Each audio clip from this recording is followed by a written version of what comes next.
केंद्र सरकार अब बंगाल में ईडी द्वारा भ्रष्टाचारियों से जब्त की गई करीब 3,000 करोड़ रुपए की अवैध संपत्तियों और राशियों को गरीबों को लौटाने की तैयारी कर रही है। खुद प्रधानमंत्री नरेंद्र मोदी ने बंगाल के नदिया जिले की कृष्णानगर लोकसभा सीट से चुनाव लड़ रही बीजेपी प्रत्याशी कृष्णानगर राजघराने की राजमाता अमृता राय से टेलीफोन पर बातचीत के दौरान ये बात कही है।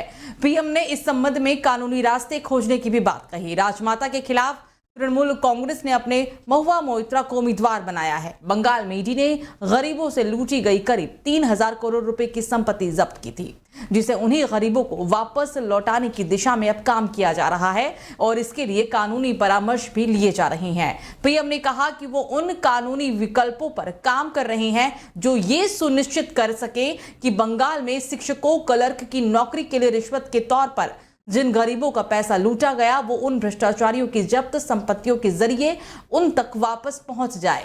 तो आबकारी नीति घोटाले से जुड़े मनी लॉन्ड्रिंग मामले में गिरफ्तार दिल्ली के सीएम अरविंद केजरीवाल की आज ईडी की रिमांड अवधि खत्म हो रही है और ऐसे में ईडी आज सीएम केजरीवाल को दिल्ली की राउस एवेन्यू कोर्ट पे पेश करेगी। और अब सभी की निगाहें इस पर है कि आज ईडी केजरीवाल के रिमांड बढ़ाने की मांग करेगी या फिर दिल्ली सीएम न्यायिक हिरासत में जेल जाएंगे। एएसटी ने कहा था कि केजरीवाल इस पूरी साजिश में न सिर्फ सीधे तौर पर जुड़े हुए थे बल्कि सीधे तौर पर नीति निर्माण और अपराध से हुई आय के प्रबंधन में भी वो शामिल थे। नई आबकारी नीति मामले में दक्षिण समूह के शराब कारोबारियों को फायदा पहुंचाने के बदले रिश्वत मांगी गई और ऐसा नहीं करने पर नियम बदलने की बात कही गई।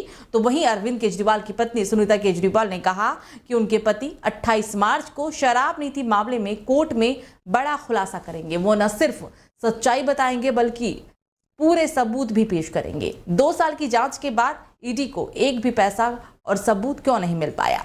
सीएम आवास पर छापेमारी के दौरान सिर्फ 73,000 रुपए मिले। मेरे पति ने हिरासत में रहते हुए जल मंत्री आतिशी को निर्देश दिए। केंद्र को इससे भी दिक्कत थी। तो लोकसभा चुनाव के पहले चरण में बिहार को छोड़कर बाकी राज्यों की सीटों पर नामांकन प्रक्रिया शुरू हो चुकी है और इसके साथ ही अब दूसरे चरण के लिए 79 लोकसभा पर आज अधिसूचना जारी होने के साथ ही नामांकन भी दाखिल किए जा सकेंगे। दूसरे चरण में देश के 12 राज्यों और केंद्र शासित प्रदेशों की 89 पर 26 अप्रैल को मतदान होगा और नतीजे 4 जून को आ जाएंगे। ये चरण सत्ता पक्ष और विपक्ष के लिए काफी अहम माना जा रहा है। लोकसभा चुनाव के दूसरे चरण के लिए आज से नामांकन प्रक्रिया शुरू हो चुकी है जो 4 अप्रैल तक चलने वाली है। 5 अप्रैल को नामांकन पत्रों की जांच होगी जबकि जम्मू कश्मीर में पर्चों की जांच 6 अप्रैल को होगी। उम्मीदवार 8 अप्रैल तक नामांकन वापस ले सकते हैं।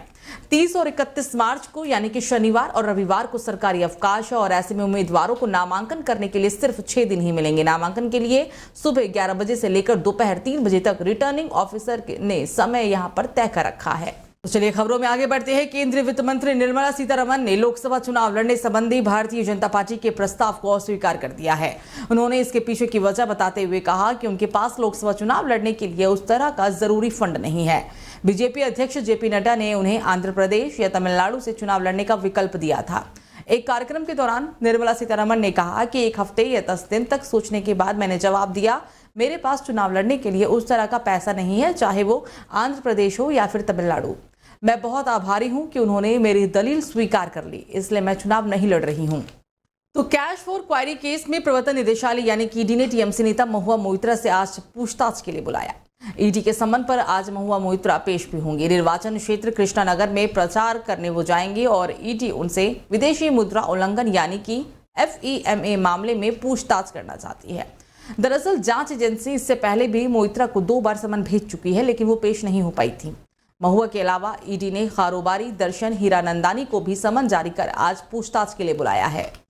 तो तमिलनाडु के सांसद गणेश मूर्ति को आज दिल का दौरा पड़ने की वजह से उनका निधन हो गया। रिपोर्ट्स की माने तो 2 दिन पहले ही ईरोड से लोकसभा सांसद गणेश मूर्ति ने MDMK से टिकट नहीं मिलने पर खुदकुशी करने की कोशिश भी की थी। इसके बाद उन्हें अस्पताल में ले जाया गया जहां उनकी हालत नाजुक बनी हुई थी। सांसद की तबीयत बिगड़ती देख डॉक्टरों ने उन्हें ICU में रखा, हालांकि बाद में उन्हें वेंटिलेटर पर रखना पड़ा था। बाद में उन्हें कोयम्बटूर में एक अस्पताल में भर्ती कराया गया लेकिन 2 दिनों के बाद उनकी मौत हो चुकी है। इस घटना के बाद से ही MDMK प्रमुख वाइको निजी अस्पताल गए और गणेश मूर्ति की स्वास्थ्य के बारे में जानकारी ली। तो कांग्रेस ने लोकसभा उम्मीदवारों की 8वीं सूची भी जारी कर दी है। इसमें गाजियाबाद से डॉली शर्मा को टिकट थमाया गया है और झारखंड के खूंटी से कालीचरण मुंडा को टिकट दिया गया है। सूची में सबसे खास नाम यादवेंद्र सिंह का है, जिन्हें मध्य प्रदेश के गुना से टिकट मिला है। बीजेपी नेता ज्योतिरादित्य सिंधिया गुना से ही चुनावी मैदान में है। सूची में झारखंड, मध्य प्रदेश, तेलंगाना और उत्तर प्रदेश के उम्मीदवारों के नाम शामिल हैं। कांग्रेस चुनाव समिति की बैठक के बाद कांग्रेस ने लोकसभा चुनाव के उम्मीदवारों की 8वीं सूची जारी कर दी।